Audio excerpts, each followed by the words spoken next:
बिस्मिल्लाहिर्रहमानिर्रहीम। सन 2007 में जब मैंने पहली मर्तबा टेलीविज़न पर अपने दिफाई तज्ज़िये देने शुरू किए थे तो मेरे अव्वलीन प्रोग्रामों में से एक था कि grand strategic objectives of US foreign policy, यानी अमरीकी खारजा पॉलिसी के बुनियादी सुतून क्या हैं। और जो 6 बुनियादी निकात उस वक्त हमने बताए थे उसमें सबसे पहला यह था कि defence and security of Israel, और वो उस वक्त तक मुकम्मल नहीं होती जब तक पाकिस्तान के एटमी हथियार तबाह ना कर दिए जाएं। So destroying Pakistan nuclear assets, Pakistan को तबाह करना और उसके एटमी असासों को तबाह करना, यह हमेशा से अमेरिका का एक ग्रैंड स्ट्रेटेजिक ऑब्जेक्टिव रहा है। उसके अलावा जो 5 दूसरे ग्रैंड स्ट्रेटेजिक ऑब्जेक्टिव हमने बयान किए थे उसमें एक कंटेनमेंट ऑफ चाइना था, चाइना को रोकना कि चाइना जो फैलाव कर रहा है अपना दुनिया में उसको रोका जाए। कंटेनमेंट ऑफ रशिया था, रूस को रोका जाए कि वो इस खित्ते में या पूरी दुनिया में अमेरिका के मुकाबले पर दोबारा एक ताकत के तौर पर ना उभर सके।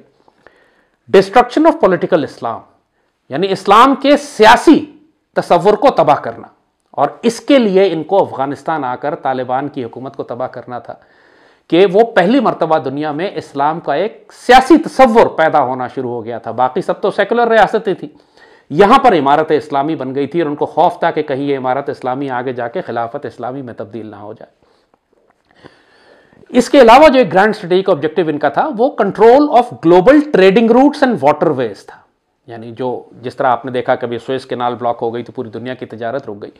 दुनिया के जो मुल्क इन आबी रास्तों को और ज़मीनी तजारती रास्तों को कंट्रोल करेंगे वो आने वाली दुनिया को कंट्रोल करेंगे। तो ये अमेरिका के ग्रैंड स्ट्रेटेजिक ऑब्जेक्टिव्स में से एक शामिल था। तो इसी तरह जैसे अर्ज किया कि आज दुनिया में जो हालात और वाकयात आपको नजर आ रहे हैं वो तमाम के तमाम उन तमाम स्ट्रेटेजिक ऑब्जेक्टिव्स पे हैं जो हम 13 साल पहले आपको अपने पहले टेलीविजन प्रोग्राम में बता चुके थे।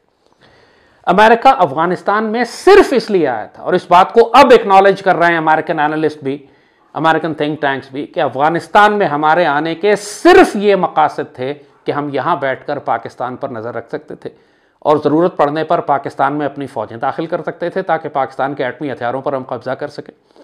हम यहाँ इसलिए थे कि यहाँ से बैठकर हम चाइना के अंदर बगावतें बर्पा करवा सकते थे, उइगुर मुसलमानों को इस्तेमाल करें, सिंकियांग के अंदर दहशतगर्दी करें और चाइना पर नज़र रखें। हम चाइना के करीब आ गए, इतना करीब इसके अलावा चाइना से कहीं भी अमेरिकन नहीं थे।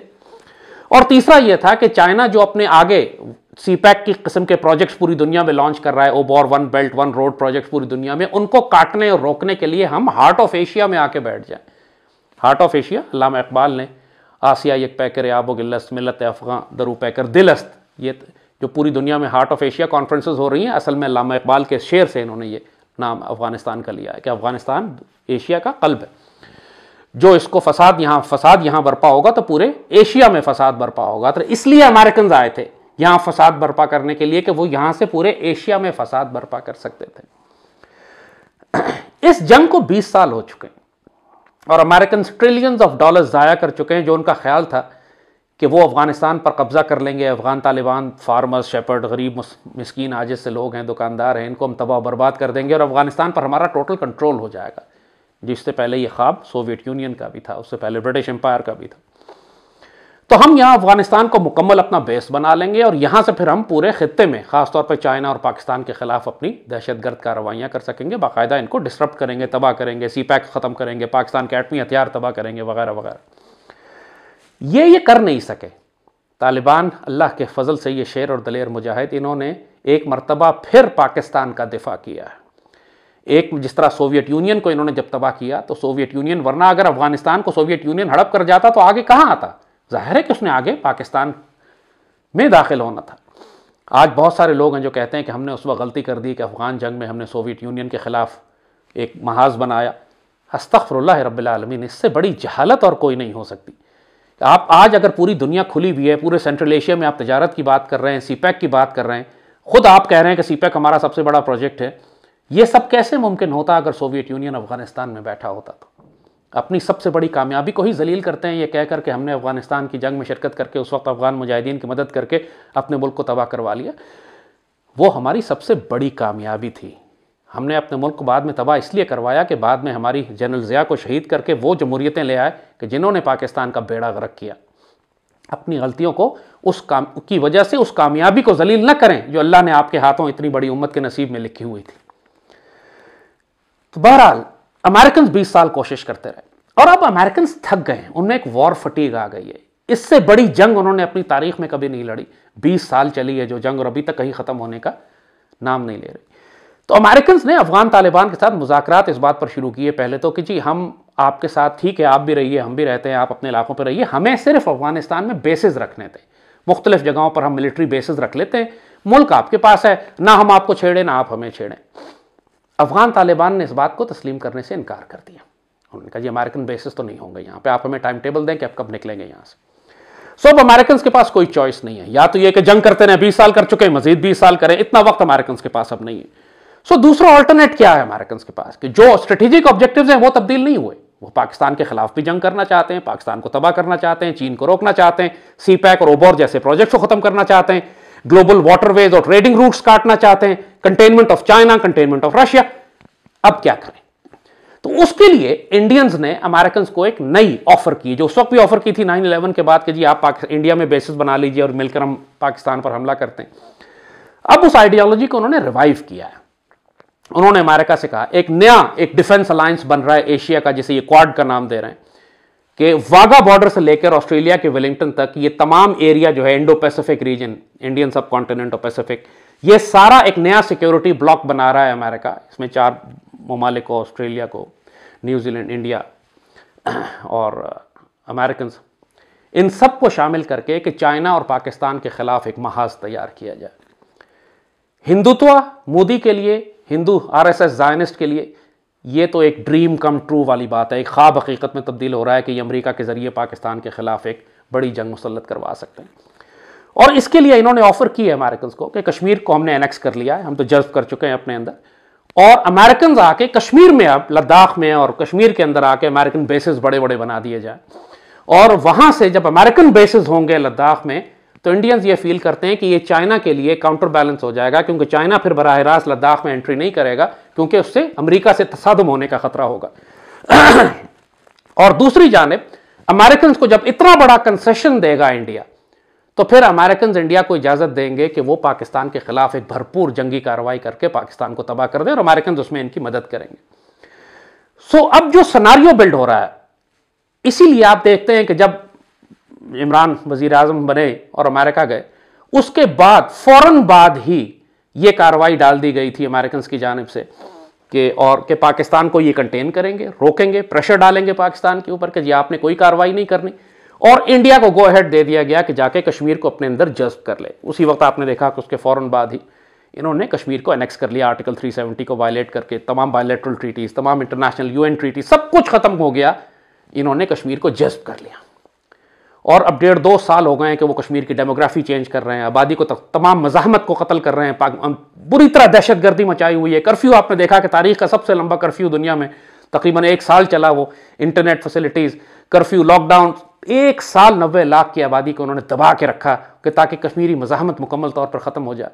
और जाहिर है कि जब इतनी बड़ी रियासती ताकत मुसल्ला होकर निहत्ते अवाम पर टूटती है तो अवाम के सामने मज़ाहमत करने का कोई मौका होता नहीं है।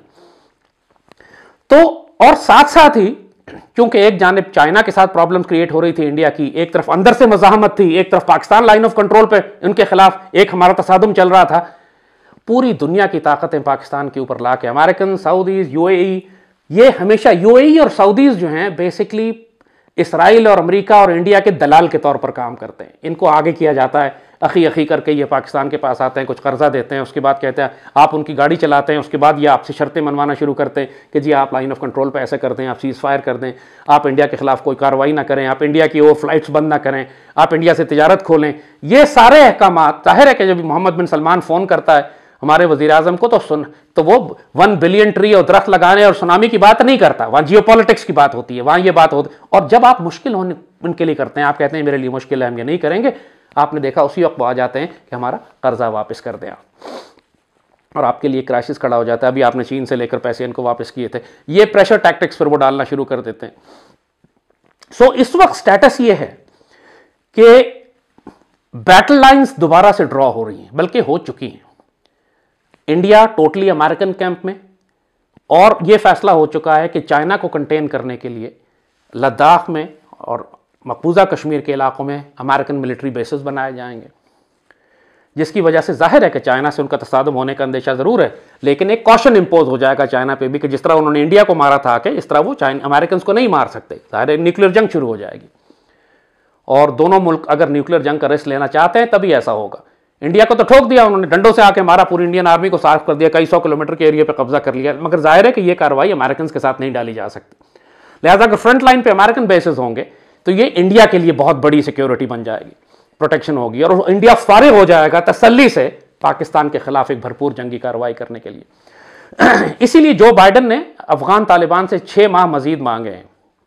उसने कहा हमें 6 माह का अरसा दीजिए, हम फैसला करते हैं, हम रखते हैं, उसके बाद हम अपने बेसिस निकालेंगे, क्योंकि ये वो टाइम है कि जो इनको चाहिए कश्मीर को तैयार करने के लिए, उन लॉजिस्टिक्स और सप्लाईज एंड बेसिस कंस्ट्रक्शन चीज़ें देखने के लिए कि किसी तरह हम अपने आप को अफगानिस्तान से निकालकर कश्मीर में ले जाएं, जो ज़्यादा सिक्योर एरिया है, जहां बकौल अमेरिकन कोई रेजिस्टेंस नहीं मिलेगी उनको उस तरह की जैसे अफगानिस्तान में मिल रही है।